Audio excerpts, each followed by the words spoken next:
Samantala, tila pinagsakluban ng langit at lupa ang pamilya ni Jonalyn. Bukod sa trahedya ng pagkamatay ni Fatang,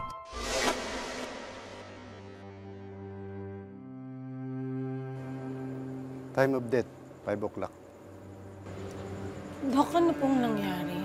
Mrs., hindi ho namin nakayanang iligtas ang mister ninyo. I'm very sorry ho. madaling araw ng March 3, 2024, binawian naman ng buhay sa ospital ang padre de pamilya na si Dennis.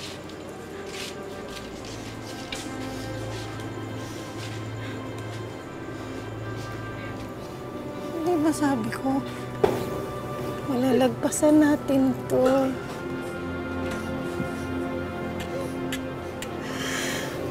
Bakit?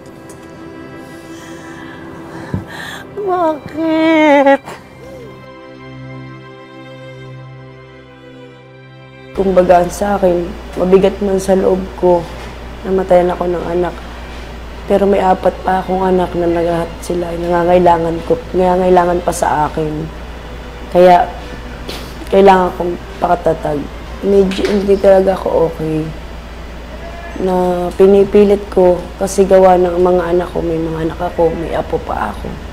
Sa pagkakahuli kay Peter, hiling ni Jonalyn ang mabilis na pag-usad ng kaso.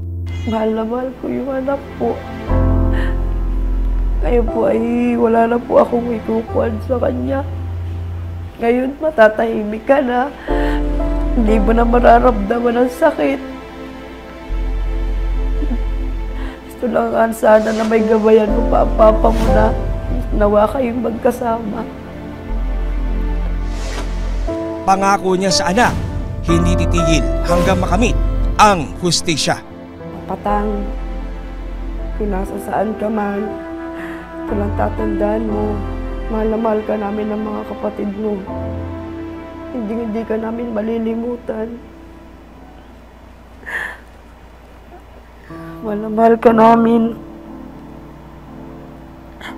Wawala na ako ng makulit na anak na malambing, nangungurot sa tiyan.